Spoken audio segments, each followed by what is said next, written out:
ഈ road safety transport കമ്മീഷണർക്ക് ഒരു ചുമതല കൊടുത്തിട്ടുണ്ട്.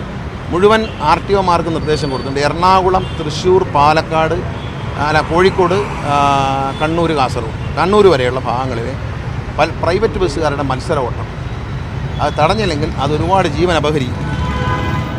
മാത്രമല്ല, അടുത്ത ആലോചന എന്ന് പറയുന്നത് എല്ലാ പ്രൈവറ്റ് ബസ്, ഞാനത് നിങ്ങളെ അറിയിക്കുകയാണ്, എല്ലാവരും അറിയണം. കേരളത്തിൽ പ്രൈവറ്റ് ബസ്സുകാർ തമ്മിൽ വലിയ മത്സരമാണ്. 2 മിനിറ്റ് 3 മിനിറ്റ് ഗ്യാപ്പിൽ മത്സരമാണ്.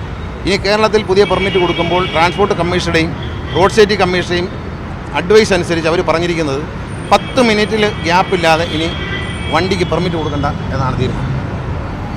വണ്ടിക്ക് പെർമിറ്റ് ഈ 2 മിനിറ്റ് 3 മിനിറ്റ് പരിപാടിയില്ലേ, അതിനി പറ്റില്ല.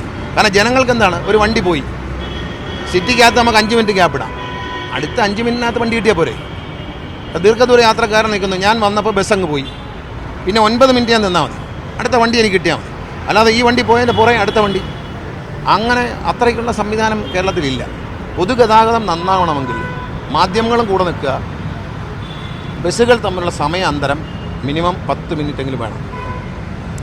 ഞങ്ങൾ നടപടിയെടുക്കും, പിന്നെ ബഹുമാനപ്പെട്ട കോടതിയിൽ അവർ പോവും, പിന്നെ ബഹുമാനപ്പെട്ട കോടതിയാണ് തീരുമാനിക്കേണ്ടത് ഈ മത്സര ഓട്ടം അവസാനിപ്പിക്കണം. അതിൽ നടക്കാൻ പോകുന്ന കാര്യം നേരത്തെ പറയുകയാണ്. ഞങ്ങൾ നടപടിയെടുക്കാൻ തീരുമാനിച്ചു. 10 ഉടനുണ്ടാവും. 10 മിനിറ്റ് ഗ്യാപ്പിൽ കമ്മീഷണറുടെയും റോഡ് സേഫ്റ്റി കമ്മീഷണറുടെയും ട്രാൻസ്പോർട്ട് കമ്മീഷണറുടെയും ഒരു ചർച്ച, ഒരു മീറ്റിങ്ങിൽ തീരുമാനം എടുത്തിട്ടുണ്ട്. അവരുടെ കത്ത് കിട്ടിയാൽ ഉടൻ സർക്കാർ നടപടിയെടുക്കും. അതിനെതിരെ തീർച്ചയായിട്ടും പ്രൈവറ്റ് ബസ്സുകാരൻ്റെ ഒരു സാമ്പത്തിക ലാഭത്തിന് വേണ്ടി അവർ ഈ മത്സര ഓട്ടം നടത്താൻ വേണ്ടി ബഹുമാനപ്പെട്ട ഹൈക്കോടതിയെ സമീപിക്കും. അപ്പോൾ ഞങ്ങൾ പ്രതീക്ഷിക്കുന്നു. പോയില്ലെങ്കിൽ കുഴപ്പമില്ല, പോയാൽ ഞങ്ങൾ ബഹുമാനപ്പെട്ട ഹൈക്കോടതിയെ കാര്യങ്ങൾ ബോധ്യപ്പെടുത്തും.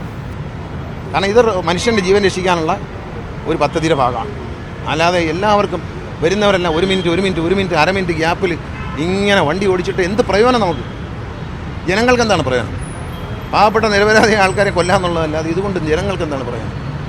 നമുക്കൊരു എല്ലായിടത്തും ഉണ്ട്, എല്ലാ രാജ്യത്തും പൊതുഗതാഗതമുണ്ട്, അതിനൊരു നിശ്ചിത സമയത്തിൻ്റെ ഗ്യാപ്പുണ്ട്. ഇവിടെ എന്താണിത്? ലോകത്തൊന്നും ഇല്ലാത്ത പോലെ ഓരോ മിനിറ്റിലും പ്രൈവറ്റ് ബസ് ഓടണം എന്ന് പറയുന്നത് കൊച്ചിയിലൊക്കെ ഭയങ്കര പ്രശ്നമല്ലേ? സിറ്റിയിൽ വേണമെങ്കിൽ നമുക്കൊരു 5 മിനിറ്റ് ഒന്ന് വയ്ക്കാം. പക്ഷേ ഇപ്പോൾ ഞാനൊരു യാത്രക്കാരനാണ്, 5 മിനിറ്റ് വെയിറ്റ് ചെയ്യാനുള്ള ക്ഷമ എൻ്റെ ജീവിതത്തിൽ എനിക്കില്ലെങ്കിൽ അത് മോശമായ രീതിയാണ്. ആ 5 മിനിറ്റ് നമ്മൾ വെയിറ്റ് ചെയ്യണം. ഞാൻ വരുമ്പോൾ വണ്ടി പോയി, പിന്നെ 4 മിനിറ്റ് ഞാൻ വെയിറ്റ് ചെയ്തതാണ്. അതിനൊക്കെ നമുക്ക് കഴിയില്ലെങ്കിൽ നമ്മൾ എന്ത് മനുഷ്യരാണ് നമ്മൾ? അത്രയും ഒരു ക്ഷമകേടുണ്ടോ നമുക്ക്? അതുകൊണ്ട് ആളുകളുടെ ക്ഷമകേടല്ല പ്രശ്നം, പ്രൈവറ്റ് ബസ് ഉടമകളുടെ സാമ്പത്തിക ലാഭത്തിനുള്ള ക്ഷമകേടാണ്. ഇത് ഞാൻ പറയുമ്പോൾ അവർക്ക് തോന്നും 10 മിനിറ്റ്, പക്ഷേ അവർ മനസ്സിലാക്കൂ, ലോങ് റണ്ണിൽ അവർക്കിത് ലാഭമായിരിക്കും. ഈ അൺഹെൽത്തി കോമ്പറ്റീഷൻ ഒഴിവാകുമ്പോൾ അവർക്ക് നല്ലതായിരിക്കും. ഇപ്പോൾ KSRTC പ്രൈവറ്റ് ബസ്സുമായിട്ടുള്ള മത്സരം ഞാൻ ഒഴിവാക്കി. പറയാൻ എനിക്കൊരു മടിയില്ല. ഒരു പരിധിവരെ ഒഴിവാക്കിയപ്പോൾ ഞങ്ങൾക്ക് KSRTCക്ക് നേട്ടമാണ്, അവർക്ക് നേട്ടമാണ്. എല്ലാ വ്യവസായം ഇവിടെ നിലനിൽക്കണം. ക്യാമറ വയ്ക്കാൻ പറഞ്ഞു, അതിനെതിരെ അവർ ഹൈക്കോടതി പോയി. ബഹുമാനപ്പെട്ട ഹൈക്കോടതി സിംഗിൾ ബെഞ്ചും ഡിവിഷൻ ബെഞ്ചും തള്ളി. ഞങ്ങളെടുത്ത തീരുമാനം ശരിയാണെന്ന് 2 ബെഞ്ചുകളുടെ ഉത്തരവ് വന്നു. ഇപ്പോൾ ക്യാമറ വയ്ക്കാൻ പറഞ്ഞാണ്. പലരും ക്യാമറ വെച്ച് കഴിഞ്ഞപ്പോൾ എന്നോട് പറയുന്നത്, സാറേ 2000 രൂപ 3000 രൂപ കളക്ഷൻ കൂടി. കാരണം മുതലാളി അറിയാതെ കണ്ടക്ടർ എടുക്കുകയായിരുന്നു. ഇത് ഉടമസ്ഥൻ്റെ മൊബൈൽ ഫോണിൽ വന്നു തുടങ്ങിയപ്പോൾ വണ്ടിക്കകത്ത് ആളുണ്ടല്ലോ, ടിക്കറ്റ് എന്താ ഇല്ലാത്തതെന്ന് ചോദിക്കാൻ തുടങ്ങി. 3000 രൂപ വരെ കളക്ഷൻ വർദ്ധിച്ചുവെന്ന് ഒരു ഉടമ എന്നോട് തന്നെ പറഞ്ഞു. ക്യാമറ വയ്ക്കാൻ പറഞ്ഞതിൽ വളരെ സന്തോഷം എന്ന് പറഞ്ഞു. കേസ് കൊടുത്ത ആളുകളാണ്. അപ്പോൾ അത് നല്ലതിനാണ് പറയുന്നത്. അത് നാട്ടുകാരുടെയും ജനങ്ങൾക്ക് ഉപകാരപ്പെടണം. ഉടനെ അതിലൊന്നും ഒരു താമസമില്ല. തീരുമാനം എടുത്ത ഇവരുടെ 2 കത്ത് കിട്ടാനുണ്ട്. കിട്ടിയാൽ ഒരാഴ്ചയ്ക്കുള്ളിൽ ഉത്തരം. പെർമിറ്റെല്ലാം നിർത്തി വെച്ചിരിക്കുക.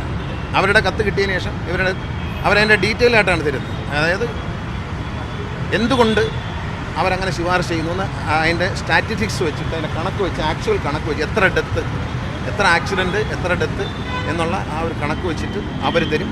അത് ഗവൺമെൻറ് ചർച്ച ചെയ്ത് കഴിഞ്ഞു. അവരിങ്ങനെ റെക്കമെൻഡേഷൻ പറഞ്ഞു. ഒരു മീറ്റിങ്ങിൽ അത് അംഗീകരിച്ചിട്ടുണ്ട്. ഇനി അവരുടെ ഔദ്യോഗിക കത്ത് കിട്ടിയവിടെ ഉത്തരവ്.